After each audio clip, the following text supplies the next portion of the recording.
Hello friends, तो कैसे हो आप सब लोग? एकदम बड़े होंगे। तो आज का हमारा वीडियो का टॉपिक है रिकर्शन। सी प्रोग्रामिंग में रिकर्शन क्या है, बट उससे पहले अभी तक आपको फंक्शन समझ में नहीं आया जो कि हमने लिया था इससे पहले टॉपिक में। तो हम फिर एक बार उस पर रिवीजन डाल लेते हैं कि फंक्शन क्या है। तो एक फंक्शन होता है जिसका यूज हमें जब चाहे हम कॉल कर सकते हैं उस फंक्शन में। अब उस फंक्शन में के अंदर क्या होता है, हमारा कोड होता है जो हम डाला रहता है हमने पहले से ही। जब हमें उसका यूज करना है तब हम उसे एक्सेस कर सकते हैं। इसलिए अब मान लो यहाँ पर हम लोग एक फंक्शन लेते हैं, एफ नाम का एक फंक्शन लेते हैं और उसके बाद इसके अंदर एक वैल्यू लेते हैं, या इसके अंदर हम लोग क्या करते हैं, एक एडिशन का प्रोग्राम करते हैं। तो हमें एडिशन के लिए क्या क्या चीज़ें ज़रूरी है, हमें चाहिए एक वैल्यू, हमें एडिशन के लिए 2 वैल्यूज चाहिए जिससे कि हम लोग एडिशन कर सके, और एक वेरिएबल चाहिए जिसके अंदर हम लोग उसकी एडिशन जो हमारा आंसर आता है वो स्टोर कर सके। तो यहाँ पर मैं इंट लिखता हूँ, इंट। इसके लिए मैं एक्स वाई जेड ये तीनों वैल्यू लेता हूँ। उसके बाद यहाँ पर स्कैन करता हूँ, स्कैन एफ ऑफ, एक मैसेज प्रिंट करता हूँ। उससे पहले print F of enter value of x and y. तो ये मैंने प्रिंट किया। उसके बाद मैं यहाँ पर स्कैन करूंगा, स्कैन एफ ऑफ %d। उसके बाद फिर एक बार %d। यहाँ पर हम लोग दोनों वेरिएबल्स के अंदर वैल्यू स्टोर करना चाहते हैं, इसलिए यहाँ पर मैंने 2 बार %d लिया। ठीक है, उसके बाद इस डबल कोट को कंप्लीट, कोमा, और यहाँ पर कोमा के बाद हम लिखेंगे एंड एक्स और एंड वाई। तो ये था हमारा वैल्यू एक्सेस करने का। तो यहाँ तक हमने वैल्यू यूजर से एक्सेस की। अब हमें क्या करना है, z is equals to x plus y. ठीक है, तो ये हो गया हमारा एडिशन। अब यहाँ पर मैं इसे f नाम ना देकर यहाँ पर इसे देता हूँ ऐड। ठीक है, और इसे डाटा टाइप देता हूँ इंट। ये हो गया हमारा इंट ऐड जो कि हमने फंक्शन क्रिएट किया। अब यहाँ पर वैल्यू में रिटर्न करूंगा,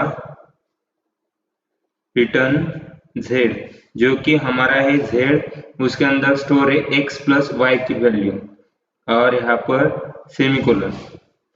अब मैं क्या करूंगा, एक हमारा मेन फंक्शन है इंट मेन। ये फंक्शन हमें कुछ भी हो जाए, अगर हमें अदर कोई फंक्शंस का यूज नहीं करना है तो भी हमें इस फंक्शन को लेना ही पड़ता है सी प्रोग्रामिंग में। तो इस फंक्शन को लेने के बाद यहाँ पर इसके अंदर मैं डालता हूँ, कॉल करता हूँ डायरेक्टली हमारे इस वाले फंक्शन को। ठीक है, तो इसको कॉल करने के लिए हम सिंपली क्या करेंगे, ऐड और ब्रैकेट और सेमीकोलन। अब यहाँ पर एक क्या कंडीशन डालनी पड़ेगी हमें कि इस ऐड फंक्शन को किसी वेरिएबल के अंदर स्टोर करना होगा। तो मैं यहाँ पर इंट रे के अंदर हमारा एडिशन का जो फंक्शन है वो स्टोर हो रहा है। अब ये हमने स्टोर किस लिए किया आगे बताता हूँ। तो यहाँ पर मैं प्रिंट करूंगा, print F of addition is %d, यहाँ पर कोलन और डबल कोट कंप्लीट, उसके बाद कोमा लगाकर रे डाला हमने। ठीक है, और इसके बाद यहाँ पर एक करली ब्रैकेट का यहाँ पर एंड होगा। अब क्या होगा, हमारा कंपाइलर स्टार्ट होगा ऊपर से, यहाँ पर आएगा हैश इंक्लूड stdio .h। ठीक है, अब हमारा प्रोग्राम स्टार्ट होगा यहाँ से प्रोग्राम स्टार्ट होने के बाद वो डायरेक्टली जाएगा मेन फंक्शन में, क्योंकि सी या अदर कौन सी भी लैंग्वेज हो, सभी लैंग्वेज में एक मेन फंक्शन होता है और वो जरूरी होता है। ठीक है, अब यहाँ पर आएगा, यहाँ पर ए फंक्शन को कॉल करेगा, हमारे ऐड को कॉल करेगा। तो मेन फंक्शन के अंदर आने के बाद, कॉल करने के बाद ये जाएगा इधर से इस फंक्शन के अंदर। तो इस फंक्शन के अंदर हमने क्या डाला है, एक्स वाई जेड हमारी वैल्यू वेरिएबल डिक्लेरेशन होगा। उसके बाद हमें मैसेज शो करेगा, enter value of x and y. ठीक है, यहाँ पर हम लोग वैल्यू एंटर करेंगे, उसके बाद उसकी एडिशन होगी, उसके बाद हमें रिटर्न थ्रेड मिल जाएगा। अब थ्रेड आएगा यहाँ से इस फंक्शन के अंदर, हमने यहाँ से कॉल किया था वहीं पर हमारी वैल्यू आ जाएगी। उसके बाद वो स्टोर हो जाएगी आरई के अंदर, जो कि हमने वेरिएबल क्रिएट किया था, और यहाँ से वो प्रिंट हो जाएगी। तो ये काम था फंक्शन का। अब हमें क्या देखना है, हमें देखना है रिकर्शन। तो ये फंक्शन का ही बना होता है, रिकर्शन एक फंक्शन ही होता है। तो उसका यूज कैसे करें और यो किस लिए यूज किया जाता है वो हम देखते हैं। तो सबसे पहले जानते हैं कि रिकर्शन मतलब क्या। तो रिकर्शन जो होता है उसमें मान लो हमारा ये जो फंक्शन है, आर नाम का हमने एक फंक्शन बनाया, इंट आर, और इस फंक्शन के अंदर हम फिर एक बार आर फंक्शन को कॉल कर रहे हैं। यहाँ पर एक कर्ली ब्रेस और यहाँ पर इंट मेन, उसके बाद ब्रैकेट, और यहाँ पर हमने आर को कॉल किया। अब ये जो हमारा आर है, यहाँ से प्रोग्राम रन होगा और जाएगा, इसको कॉल करेगा। ठीक है, फिर ये क्या करेगा, यहाँ से अंदर की लाइन को जाएगा और इस आर को कॉल करेगा। तो इस आर को कॉल करने का मतलब है कि ये फिर से इसी को कॉल करेगा।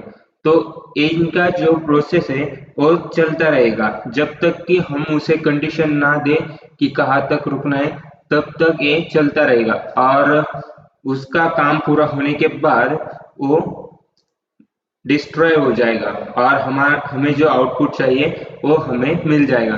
अब हम लोग मेमोरी ब्लॉक का यूज कर समझते हैं ये वर्क कैसे करता है।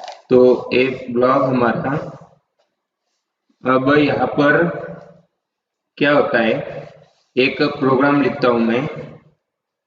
यहाँ पर इंट आर नाम का हमारा एक फंक्शन लिया, इस फंक्शन के अंदर हम लोग वैल्यू एक्सेस करेंगे हमारे इस मेन फंक्शन से। तो इसलिए हमें यहाँ पर इसके अंदर क्या करना पड़ेगा, इंट, यहाँ पर इंट आर, और उसके अंदर इंट ए नाम का मैं एक वेरिएबल लेता हूँ, उसके बाद कर्ली ब्रेस। अब मैं यहाँ पर क्या करूँगा कि जो ए है हमारा, उसकी जो वैल्यू है वो मैं एक्सेस करूँगा 1। यहाँ पर ए की वैल्यू मैं 1 एक्सेस करूँगा। ठीक है, और उसे स्टॉप करूँगा 10 तक। मतलब मुझे क्या करना है, एक को एक्सेस करना है और 10 तक प्रिंट करना है। मतलब यहाँ पर 1 2 3 4 ऐसा 10 तक हमें प्रिंट करना है। तो उसके लिए मैं एक्सेस करूँगा इसके अंदर एक वैल्यू ए नाम की। उसके बाद मैं यहाँ पर एक कंडीशन दूंगा, if of a less than and equals to 10।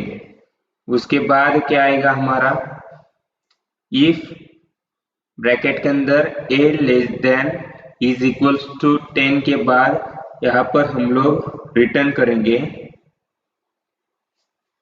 Return क्या करेंगे हम लोग,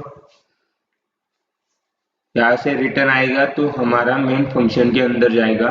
तो रिटर्न करेंगे हम लोग आर और ब्रैकेट के अंदर ए प्लस 1। ठीक है, तो यहाँ से क्या होगा, हमारा आर को रिटर्न होता रहेगा। यहाँ पर सेमीकोलन और ए इफ की कंडीशन यहाँ पर क्लोज। और एल्स की कंडीशन में हम लोग क्या डालेंगे, एल्स की कंडीशन में हम लोग डालेंगे रिटर्न 0। ठीक है, तो यहाँ से क्या होगा, हमारा एल्स कंडीशन जब आएगी तो रिटर्न 0 होगा। अब मैं एक मेन फंक्शन लेता हूँ, अब इंट मेन, और मेन फंक्शन लेने के बाद उसके अंदर मैं कॉल करूंगा हमारे इस r को। तो r को कॉल करने के लिए यहाँ पर r, और हमें एक आर्ग्यूमेंट पास करना है 1। ठीक है, और इसे मैं स्टोर करूंगा r1 के अंदर, और प्रिंट f ऑफ %d, उसके बाद आएगा हमारा कोमा और r1 सेमीकोलन। यहाँ पर सेमीकोलन देना नहीं भूलना है, नहीं तो एरर से एरर्स आ जाएंगे। अब ये था हमारा प्रोग्राम, सिंपल सा। तो अब यहाँ पर क्या होगा कि हमारा प्रोग्राम यहाँ से रन होना स्टार्ट हो जाएगा। यहाँ से कंसोल एंटर करेगा, उसके बाद ए आर को कॉल करेगा, हमारे फंक्शन को। A1 जो वैल्यू है यहाँ पर ए को पास करेगा। जब यहाँ पर कॉल हो रहा है तो सबसे पहले मेमोरी का एक ब्लॉक बनेगा, जो कि हमारा है मेन फंक्शन कॉल हो रहा है फर्स्ट। तो यहाँ पर एक मेन ब्लॉक एग्जीक्यूट होगा। उसके बाद नेक्स्ट में जब आर को कॉल करता है तो हमारा जो आर फंक्शन है ए वाला, ए कॉल होता है। तो यहाँ पर और एक ब्लॉक बनेगा जो कि होगा आर का। उसके बाद ए जाएगा, आर के बाद यहाँ पर एक कंडीशन चेक करेगा, क्या हमारा are a less than and equals to 10 है। अगर है तो क्या होगा, रिटर्न क्या होगा, आर ऑफ ए प्लस 1, मतलब जो हमारा ए उसके अंदर +1 होगा। तो यहाँ पर फिर एक बार आर ऑफ ए प्लस 1 का ब्लॉक एग्जीक्यूट होगा। ठीक है, ए होने के बाद फिर से यहाँ पर आर कॉल हो रहा है ना, यहाँ पर हमारा आर कॉल हो रहा है, इसलिए फिर से ए यहाँ पर आएगा। इसके अंदर फिर से कंडीशन चेक करेगा, फिर से यहाँ पर आर ए प्लस 2 हो जाएगा। कब तक होगा, जब तक 10 नहीं हो जाता तब तक ऐसे ब्लॉक्स बनते ही रहेंगे। ए जब ब्लॉक बनेंगे और लास्ट में यहाँ पर ए की वैल्यू, जो हमारा ए, इसकी वैल्यू 11 हो जाएगी और ए कंडीशन फॉल्स हो जाएगी, तो यहाँ पर रिटर्न क्या करेगा, 0 रिटर्न करने के बाद यहाँ पर क्या होगा, सभी ब्लॉक्स एक एक करके डिलीट होते रहेंगे। अब यहाँ पर हम लोग सिंपली एक और कर सकते हैं, रिटर्न की जगह यहाँ पर हम लोग प्रिंट f ऑफ %d के बाद हम यहाँ पर सीधा a को दे सकते हैं। इससे क्या होगा, हमारे जो है 1 2 3 डायरेक्टली यहाँ पर प्रिंट हो जाएंगे। तो इस प्रकार से ये वर्क करता है। ये सभी जो ब्लॉक्स बने थे वो डिस्ट्रॉय होते चले जाएंगे और हमारा आउटपुट हमें दिखता चला जाएगा। तो ये था थ्योरेटिकली, तो इतना समझ में नहीं आता है, डायरेक्टली एक प्रैक्टिकल कर हम समझते हैं।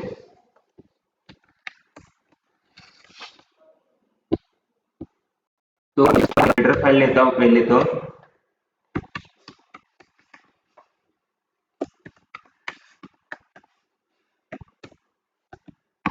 अब हम लेते हैं इंट मेन। ये जो हमारा मेन फंक्शन है वो हर प्रोग्रामिंग में देना जरूरी है।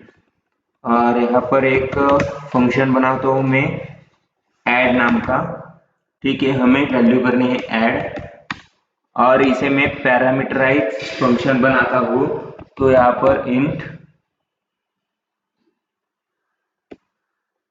ए और कोमा इंट बी, ए मैंने दो पैरामीटर्स एक्सेस किए। अब मैं यहाँ से क्या करूँगा, सिंपली ए नहीं, मुझे यहाँ पर ऐड का नहीं, मुझे प्रिंट करना है 1 to 10, मतलब 1, उसके बाद 2, 3, ऐसा 10 तक मुझे प्रिंट करना है। तो मुझे यहाँ पर सिर्फ और सिर्फ एक ही वैल्यू चाहिए होगी, और ये सिंपल काम मैं एक फॉर लूप का यूज कर सकता हूँ। फॉर के बाद क्या आएगा हमारा, फॉर के अंदर a इज इक्वल्स टू 1, उसके बाद colon a less than and equals to 10 colon और a प्लस प्लस, और यहाँ पर प्रिंट होगा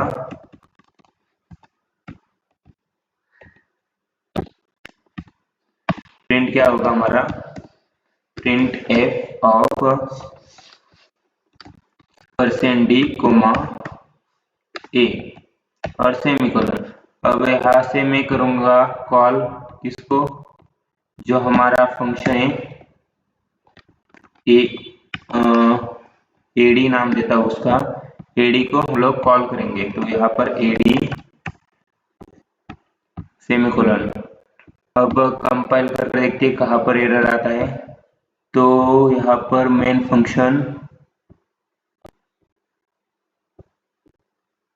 नॉट डिक्लेयर्ड हियर एडी, तो एडी हमने तो डिक्लेयर किया है, पर यहाँ पर पैरामीटर पास करना है, आर्ग्यूमेंट्स पास करने हैं हमें, और ये रन हो गया है। तो यहाँ पर आप लोग देख सकते हो 1 to 10 हमारे वैल्यू प्रिंट हो रही है। यहाँ पर /n देता हूँ जिससे कि समझ में आए। यहाँ पर देख सकते हो 1 2 3 4 5 6 7 8 9 10 ये हमारा प्रिंट हो गया है। अब मुझे क्या करना है, ये डायरेक्टली प्रिंट हो रहा है, हम लोग फॉर लूप का यूज कर रहे हैं, बट हमें क्या करना है, रिकर्शन का यूज करना है। और रिकर्शन का मतलब क्या है कि इसी फंक्शन को बार बार रिपीट करना है। कौन से, ऐड फंक्शन को। तो वो कैसे करें,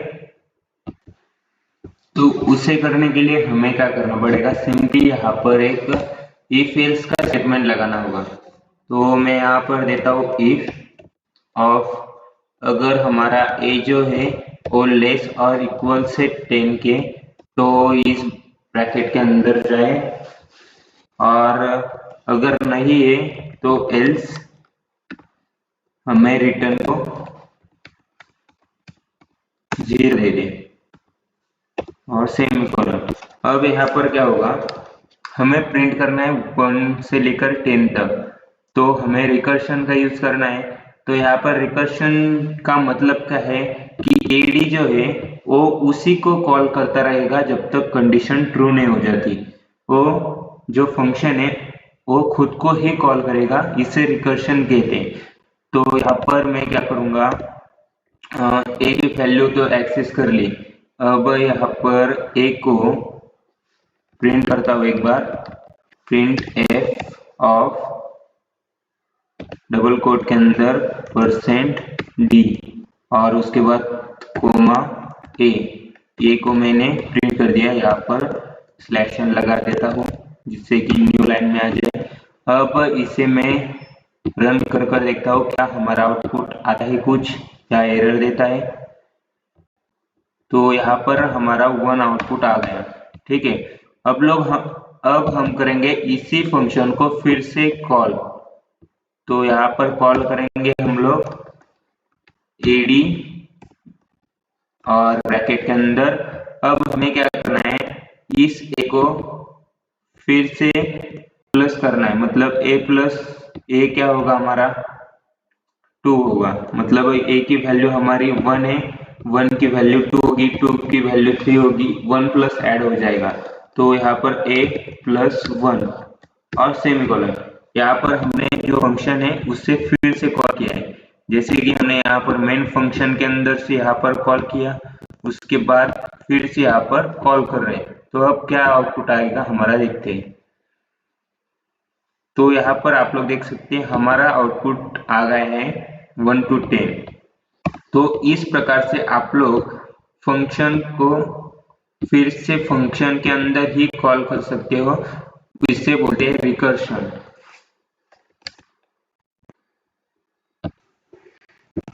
अब हम लोग बनाते हैं एक फैक्टोरियल का प्रोग्राम। तो यहाँ पर एक मैं न्यू फाइल लेता हूँ। न्यू फाइल के अंदर हेडर फाइल आपको लेनी है।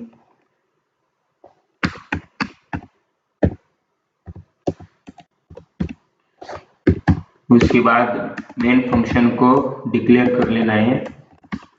डिक्लेयर करने के बाद यहाँ पर हम लोग क्या करते हैं, हमारा एक फंक्शन बनाते हैं इंट फैक्ट नाम से, और इसके अंदर हम आर्गुमेंट एक पास करेंगे, एक्सेस करेंगे इंट जो हमारा फैक्टोरियल नंबर होगा, तो एफ ए देते हैं उसको, एफ और कर्ली ब्रेस। इसके अंदर क्या करना है हमें वो आगे जानते हैं। सबसे पहले यहाँ पर इंट मेन के अंदर हमें क्या लिखना है, तो हम लोग एक्सेस करने वाले हैं यूजर से वैल्यू।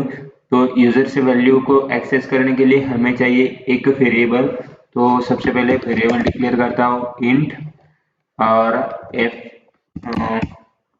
इंट के बाद यहाँ पर डी नाम का एक वेरिएबल लेता हूँ। और मुझे फंक्शन को जब कॉल करेंगे और उसकी वैल्यू रिटर्न होगी, तो हमें उस फंक्शन को किसी भी वेरिएबल के अंदर स्टोर करना होगा। नहीं किया, डायरेक्टली प्रिंट किया तो भी चलेगा, लेकिन हमें समझने के लिए एक वेरिएबल क्रिएट करता हूँ यहाँ पर यस नाम से। ठीक है, अब मुझे क्या करना होगा, यूजर को एक मैसेज देना होगा। तो यहाँ पर मैं क्या करता हूँ, print F of enter value of factor. तो फैक्ट कर देता हूँ और सेमीकोलन एंटर। अब स्कैन एफ, और उसके अंदर हम लोग एक्सेस करेंगे वैल्यू। तो वैल्यू क्या कहाँ से आएगी हमारे पास, तो डी से आएगी, और डी है हमारा इंटीजर, और इसलिए हमने यहाँ पर डी लिया है। और डी को यहाँ पर एड्रेस देने के लिए एंड का यूज करेंगे। ठीक है, ये हो गया हमारा प्रोसेस। अब हम लोग फंक्शन को कॉल करेंगे हमारे फैक्ट के। तो इस फंक्शन को कॉल करने के लिए यहाँ पर मैं डालूंगा इस फंक्शन को, ब्रैकेट के अंदर हमें आर्ग्यूमेंट पास करना है डी, क्योंकि डी के अंदर हमारी है वैल्यू स्टोर, और इससे सेमीकोलन। अब हमने एस नाम का वेरिएबल इसलिए बनाया था क्योंकि हम लोग इस फंक्शन को इसके अंदर स्टोर कर सके, यहाँ से आने वाली रिटर्न वैल्यू को इसके अंदर स्टोर कर सके। अब मैं यहाँ पर करता हूँ प्रिंट एफ ऑफ, यहाँ पर फैक्टोरियल नंबर इज कोलन, और कोमा देकर यहाँ पर एस करता हूँ, जिससे कि इसके अंदर जो भी रिटर्न वैल्यू आएगी वो इसके अंदर स्टोर हो जाएगी। अब ये था हमारा मेन फंक्शन का काम, ये खत्म हो चुका है। मेन फंक्शन में हम लोग सिर्फ और सिर्फ डिक्लेरेशन और वैल्यू एक्सेस करना, ये सब चीजें मेनली करते हैं। अब हमें क्या करना है, इस जो हमने फैक्ट नाम का एक फंक्शन बनाया है, उसके अंदर हमें एक इफ एल्स की स्टेटमेंट लेनी है। तो मैं यहाँ पर करता हूँ इफ। अब हमें फैक्टोरियल को चेक करने के लिए अगर जीरो है हमारा फैक्टोरियल, यूजर एंटर करता है जीरो, तो उसकी वैल्यू होती है 1, और अगर यूजर एंटर करता है 1 तो उसकी भी वैल्यू होती है 1।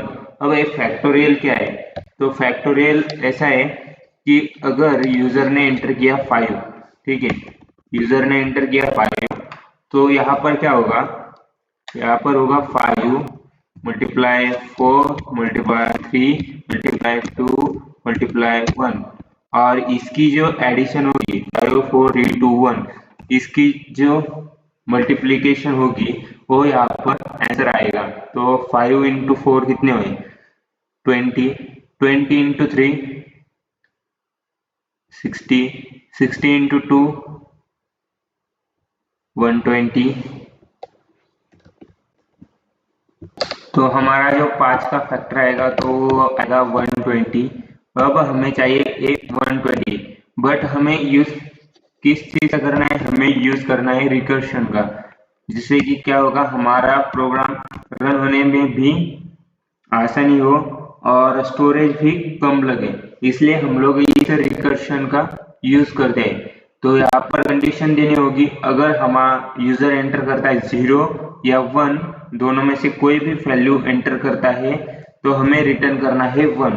तो यहाँ पर मैं कंडीशन लिखता हूँ, हम एक्सेस कर रहे हैं f इज इक्वल्स टू 1, यहाँ पर 0, अगर यूजर एंटर करता है 0 तो, और यहाँ पर और f इज इक्वल्स 1, अगर यूजर एंटर करता है 1 तो हम जाए if के अंदर और यहाँ पर रिटर्न कर दे 1 को और सेमीकोलन। अब इसका टेस्ट करते हम इस प्रोग्राम का क्या रन होता है। यहाँ पर फैक्ट re.c,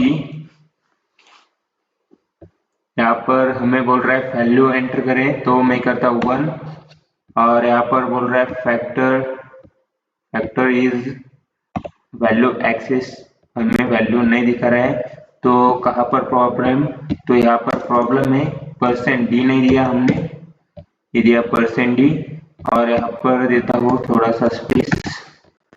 अब देखते हैं हमारा क्या होता है, हम डालते 1 तो फैक्टर इज 1 आ रहा है, अगर हम लोग 0 डालते तो 0 डालने के बाद यहाँ पर भी 1 आ रहा है, तो हमारा इफ का जो कंडीशन है वो क्लियरली रन हो रहा है। अब हमें बनाना है एल्स का, एल्स उसके अंदर हम लोग को जाएंगे तो हमें एक्सेस होगा f, तो जो हमारा f है, जो हमारा f है उसके अंदर होगी यूजर्स ने एंटर की हुई वैल्यू, तो हम यहाँ पर रिटर्न करेंगे f इंटू हमारा फंक्शन नेम फैक्ट। अब हम लोग यहाँ पर फंक्शन को ही कॉल कर रहे हैं, यहाँ पर f-1, तो यहाँ पर एक से प्रिंट होगा, यहाँ पर ये जाएगा रिटर्न करेगा f इंटू फैक्ट f-1, तो यहाँ पर क्या होगा, जो यूजर एंटर करेगा, तो मान लो यहाँ पर यूजर ने एंटर किया 3, और 3 एंटर करने के बाद क्या होगा, यहाँ पर इस के अंदर आएगा 3, और यहाँ पर कंडीशन चेक करेगा, एक कंडीशन फॉल्स होगी तो इसके अंदर आएगा, और यहाँ पर फंक्शन को कॉल करेगा डायरेक्टली। तो फंक्शन को कॉल कैसे करेगा, जैसे इसी फंक्शन को कॉल किया उसने, और इस फंक्शन को कॉल करने के बाद यहाँ पर वैल्यू चेक करने के लिए जाएगा, एक कंडीशन ट्रू और फॉल्स, एक कंडीशन फिर से फॉल्स हो जाएगी, तो यहाँ पर आएगा फिर से ट्रू इसे रन करने के लिए। अब मैं यहाँ पर आपको मार्क कर दिखाता हूँ कैसे।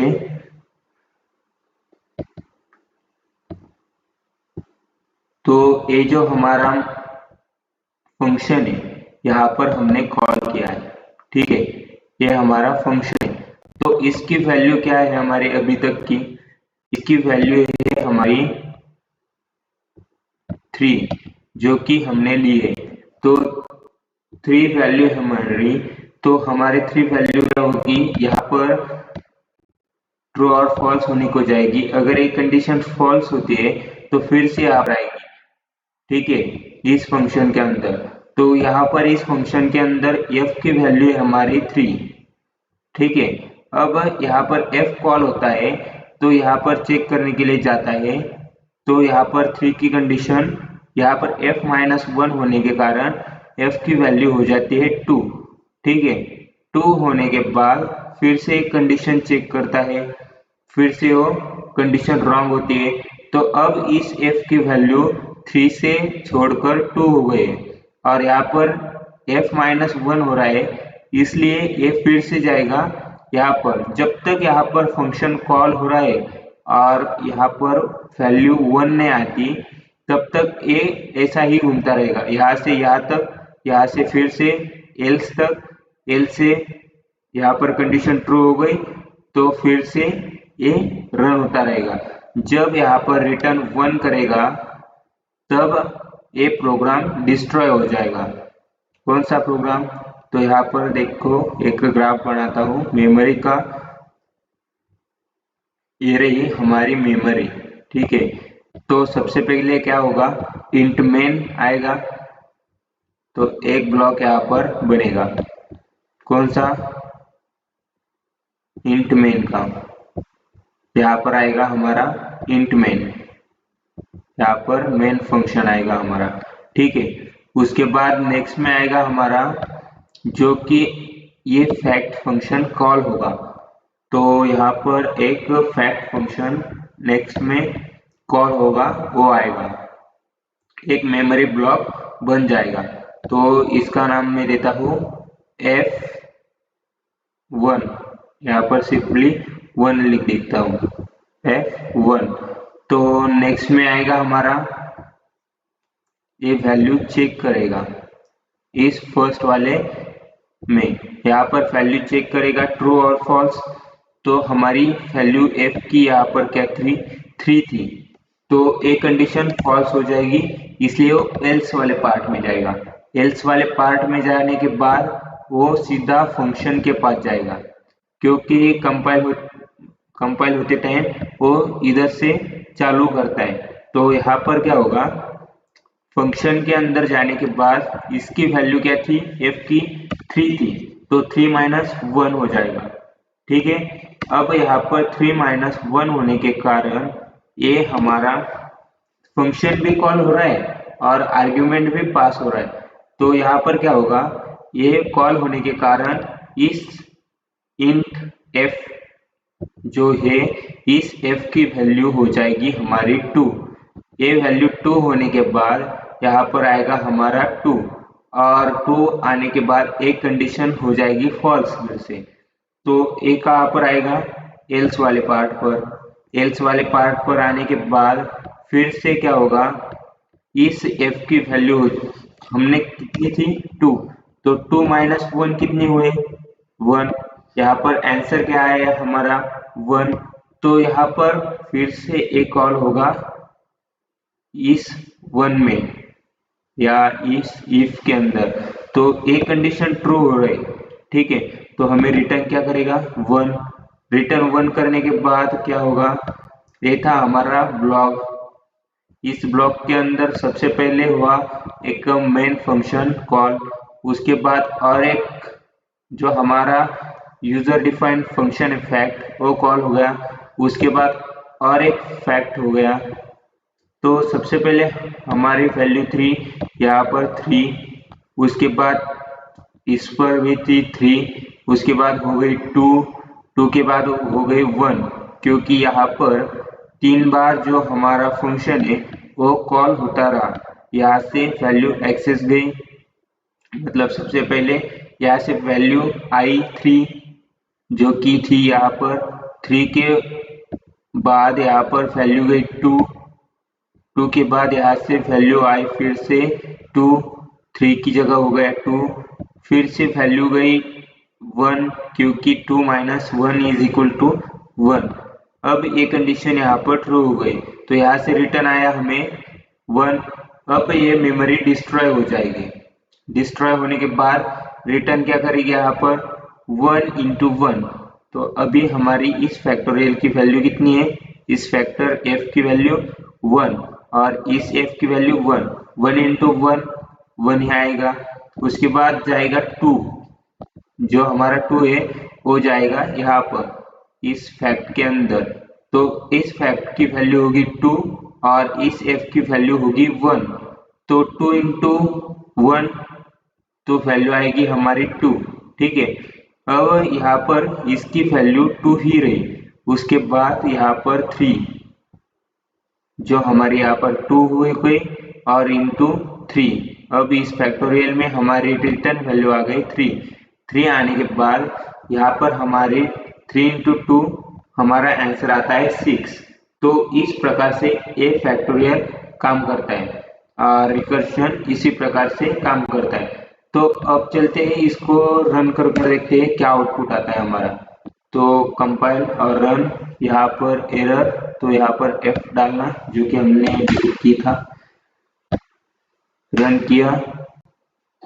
अब यहाँ पर बोल रहा है वैल्यू डालो, तो हमने डाली 3 और एंटर किया, तो यहाँ पर देख सकते हो फैक्टर इज 6। तो ए होगा, यहाँ पर कंडीशन चेक की, फॉल्स हो गई, यहाँ पर आ गया। फिर से फंक्शन को कॉल किया, फंक्शन खुद को ही कॉल कर रहा है। यहाँ पर जब तक हमारी कंडीशन ये ट्रू नहीं हो जाती तब तक खुद को ही कॉल कर रहा है ये फैक्टर, ये फंक्शन। तो इस प्रकार से आप लोग रिकर्शन का यूज कर सकते हो उसी फंक्शन को, जब तक आपकी दी हुई वैल्यू आ नहीं जाती, मतलब यहाँ पर जब तक आप लोग इफ की कंडीशन ट्रू नहीं हो जाती तब तक आप लोग रिकर्शन का यूज कर आपका फंक्शन को कॉल कर सकते हो। नहीं तो आपको फैक्टोरियल निकालने के लिए यहाँ पर फॉर लूप का यूज करना पड़ता, और यहाँ पर फॉर लूप का यूज करना मतलब उसकी जो लाइन्स आती है उसके बाद उसको स्टोरेज तो वो प्रॉब्लम ना आए, इसलिए रिकर्शन का यूज किया जाता है। तो आज के वाले वीडियो में इतना ही, मिलते हैं नेक्स्ट वाले वीडियो में। और नेक्स्ट वाले वीडियो में हमारा टॉपिक होगा सी मैथ फंक्शन, जो कि मैथमेटिक्स में कुछ स्क्वायर रूट होते हैं, स्क्वायर्स होते हैं जो हमें निकालने होते हैं। तो वो निकालने के लिए कौन कौन से फंक्शन है और कैसे उसे एक्सेस करना है वो नेक्स्ट वाली वीडियो में देखेंगे।